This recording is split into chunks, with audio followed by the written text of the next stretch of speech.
Today we will be discussing about DNA as a genetic material. We will see who all put forth their experiments to prove that DNA has potential genetic material in most organisms. There are mostly three main experiments to show that DNA is the genetic material, namely the Griffiths experiment or the transforming principle, the Blender's experiment, and the transfection experiment. So, starting off with the transforming principle or the Griffith experiment, it was first given by Frederick Griffith in 1928. He gave the idea that the nucleic acid is the genetic material. While studying Bacterium pneumococcus or the Streptococcus pneumoniae that causes pneumonia in human, he showed that there were two strains, one the smooth type and one the rough type. The smooth type had a capsule, a polysaccharide capsule, and had virulence as the host mechanism could not destroy this capsule, whereas the rough type is avirulent as it did not have a capsule and was naked and could easily be destroyed by host mechanism. So what he did was, first he used the rough stain and injected it into the mouse and found that the mouse lived. Then he followed this experiment by injecting a smooth strain and found that the mouse died. So he had an idea that something in the smooth stain was resisting the host mechanism from destroying it. So then he used this heat-killed smooth stain to check on its virulence and injected it into the mouse and found that the mice actually lived. So finally he mixed it with the rough stain. That is, he took the heat-killed smooth stain and the rough stain and injected it into the mouse and found that the mouse died. Then he concluded that there was something in the smooth type that was transferred into the rough type to make it virulent and sustain the host mechanism. This is when he said this to be the transforming principle. And followed this idea was continued by Avary and his colleagues, and they defined this chemical nature of the transforming substance from virulent cell. First thing they did was removing the protein from the extract with organic solvent and found that the extract still transformed. Next, they subjected it to digestion with various enzymes like trypsin and chymotrypsin to destroy the protein content in it and found that there was still something transforming. Then they used ribonuclease, that is, which degrades the RNA, and even that showed transformation principle. Finally, they used DNase to break the DNA and found that the virulence was not seen.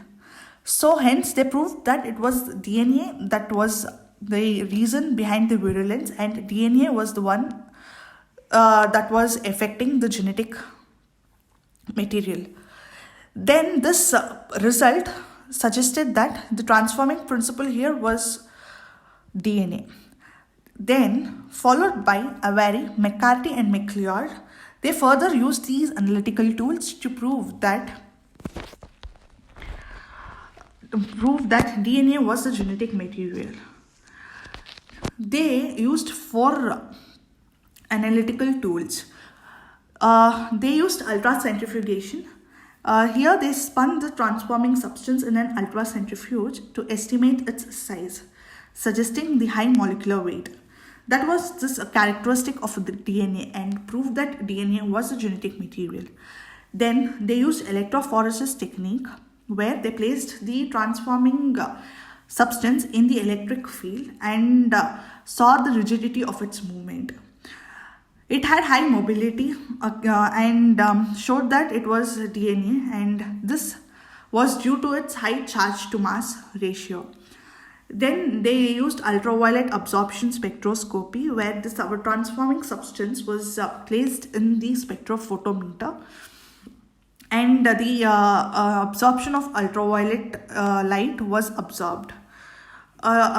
Then they found that it was the 260 nanometer wavelength of light that was observed, and that is of DNA, whereas if it is of protein, it was 280 nanometer.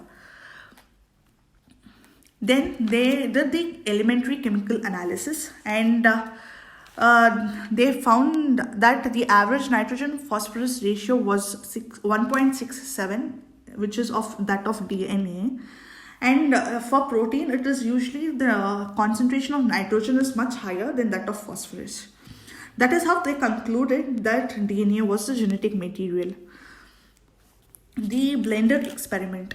It was in 1952, A.D. Hershey and Martha Chase performed an experiment to show the evidence that genetic material were DNA. They did this by using bacteriophage, which was radio-labeled. The protein code was radio-labeled with 35S, and the genetic material inside was radio-labeled with 32P. Then they injected this into the E. coli cells, and the genetic material of that genetic material inside passed into the bacteria.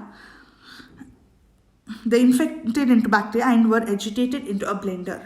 The two fractions were separated by centrifugation.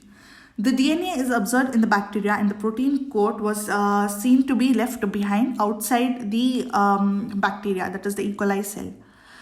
After approximately about 20 minutes, the bacteria burst out, and there was lysis to release a large number of progeny cells.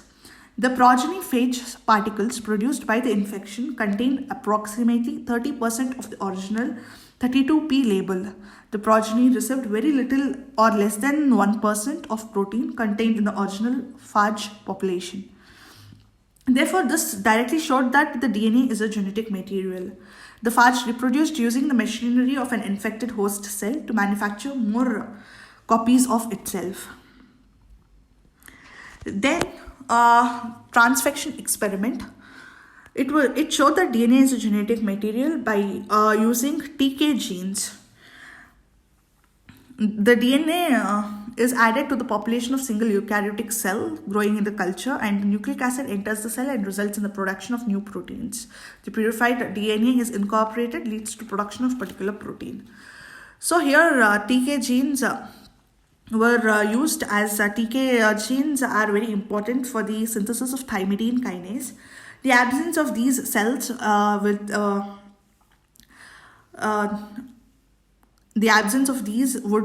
result in the death of the cells. So in this experiment, the TK genes were added to the population of dead cells, where the cells absorbed this and synthesized the TK genes. When they absorbed this TK genes, there was a colony of new live cells, and this showed that it was important for the cells to have TK genes in their DNA to support their growth.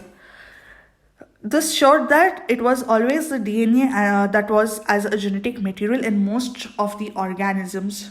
There are exceptions as well in few cases where RNA acts as a genetic material that we'll be discussing in the later classes. And thank you for watching the video.